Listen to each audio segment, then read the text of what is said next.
I was never the kind of woman people noticed. In fact, for most of my life, I was invisible, except when people found a reason to laugh at me. My husband left me when my daughter, Alina, was only 4 years old. He said I was too plain, too weak, and too poor to be a real wife. From that day on, it was just me and my little girl against the world. I scrubbed floors in strangers' houses, stitched clothes late into the night, and took on every odd job just to make sure Alina had shoes that fit her growing feet and books for school. I denied myself new clothes, good food, and even medical checkups, because every penny I saved for her future. If you're watching Granny Untold Stories, please subscribe and drop a comment, tell me your morning routine and where you're from. We might feature you next time.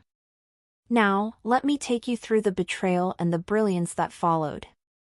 Over the years, people whispered, "She's wasting her life on that child. What good will come of it?" But I never listened.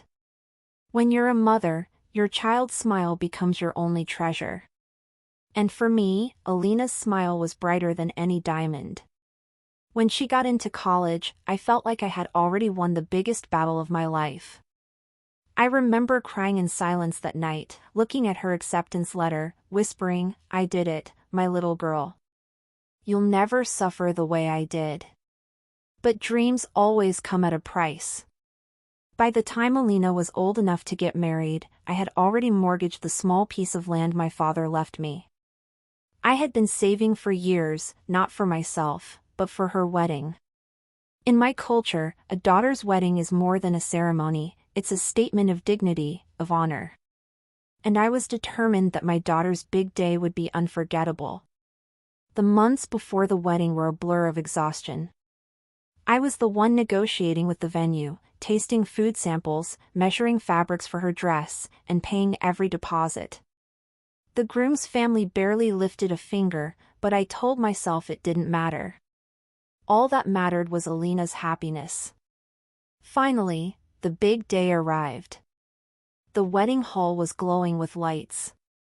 The tables were dressed in white and gold, the flowers smelled sweet and fresh, and the guests filled the room with laughter and chatter.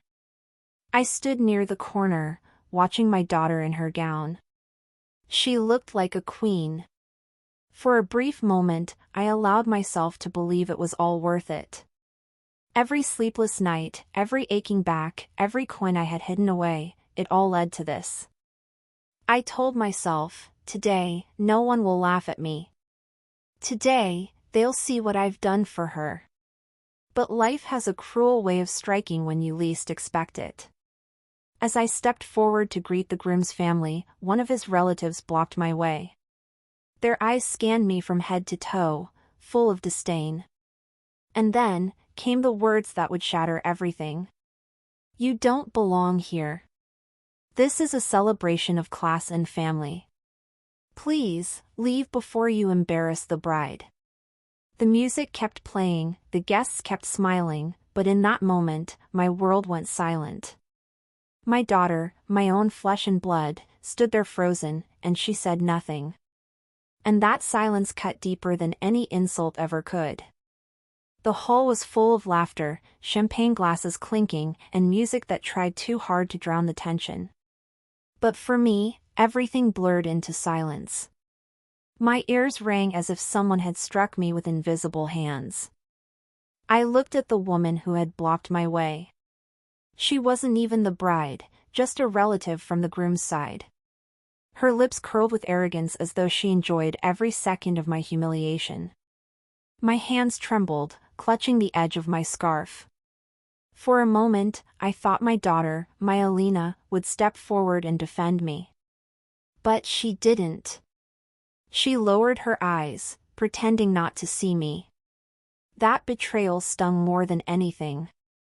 I had carried her in my womb, raised her with nothing but scraps, sacrificed my health, my dreams, even my dignity, and now, on the day I thought she would honor me, she stood silent. One guest whispered, "Who is she? Why is she here?" Another chuckled, "Oh, she's just the mother.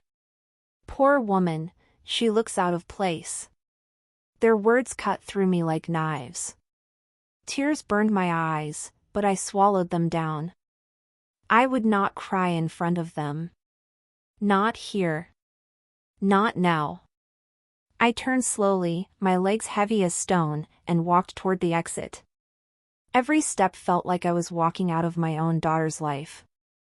I heard laughter behind me, the cruel kind, the kind people save for when they think they've witnessed a failure. But as I reached the doors of the hall, something inside me shifted. I remembered the long nights stitching clothes under a dim lamp. I remembered the taste of stale bread while saving fresh food for Alina. I remembered handing over every paycheck, every coin, for this wedding. And suddenly, a question echoed in my mind. If I paid for all this, why am I the one leaving? I stopped. My hand hovered over the door handle. Slowly, I turned back. My heart pounded, not with shame anymore, but with something fiercer. Something like fire.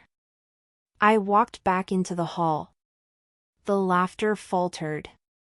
All eyes turned toward me. For the first time in years, I stood tall, my shoulders squared, my voice steady. I may not look like much to you, I said, my voice carrying across the room, but let me remind you of something.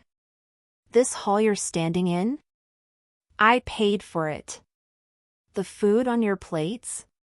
Paid by me. The flowers, the music, the gowns, the decorations, every single detail in this wedding came from my sacrifices. Gasps echoed through the hall. The arrogant relative blinked, speechless. The groom's family shifted uncomfortably. My daughter's face turned pale. I took a step forward, my voice rising. You tell me to leave? No. If anyone should leave, it's those who forgot who made this day possible. You forgot whose hands built the celebration. You forgot who emptied her soul just to see her daughter smile. The room fell silent. I could hear the ticking of my own heartbeat. My humiliation had turned into something else, power. But I wasn't done yet. Because I had one final move. For a long moment, no one moved.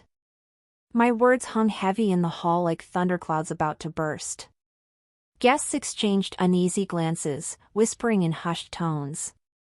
The musicians fumbled, their instruments faltering until even the music collapsed into silence. I looked directly at the groom's parents. Their smug faces, once dripping with superiority, now tightened with unease.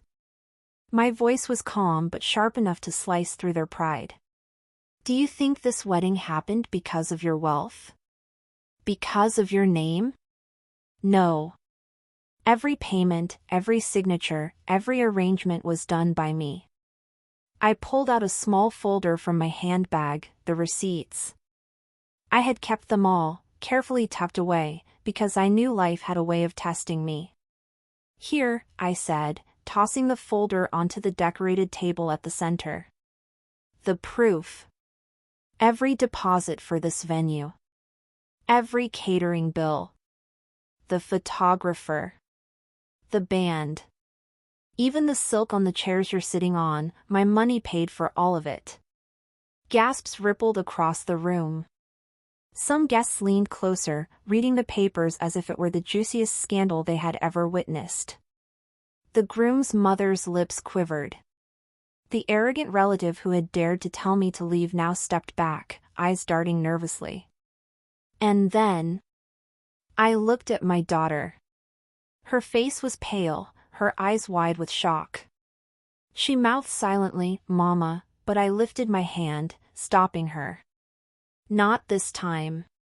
You wanted me gone because you were ashamed of me, I said, my voice trembling with both pain and anger. But let me remind you, without me, there is no wedding. Without me, there is no celebration. Without me, even this love story of yours would not be standing on its feet today. The guests stirred. A murmur spread across the hall. I saw some nodding in agreement, others smirking at the disgrace of the groom's family. The power in the room was shifting, and everyone could feel it. I took a deep breath, and then I said the words that would flip the night upside down. As of this moment, I am canceling every payment.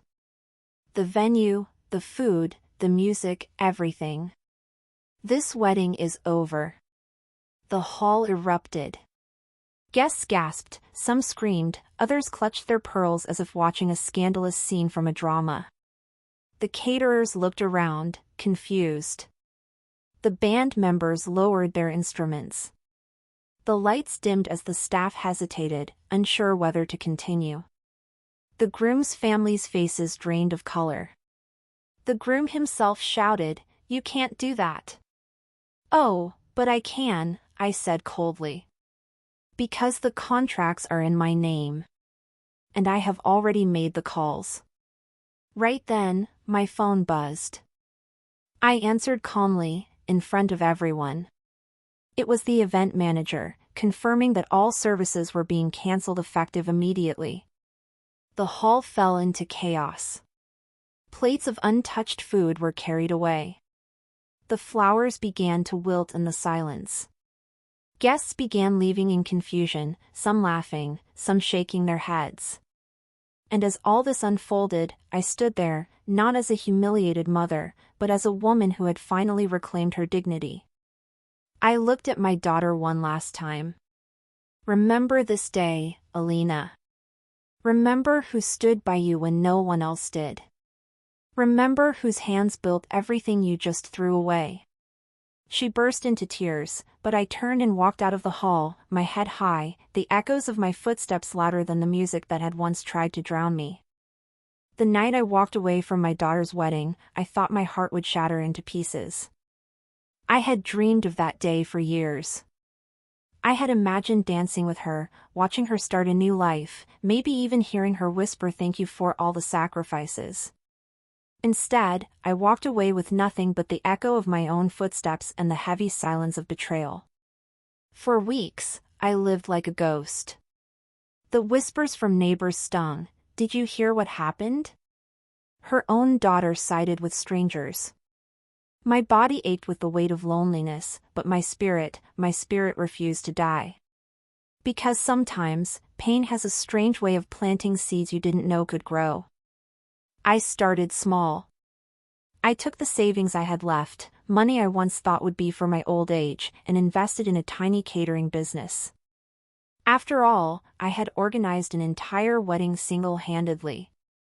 I knew venues, vendors, contracts, and negotiations better than anyone. Why not use that skill for myself?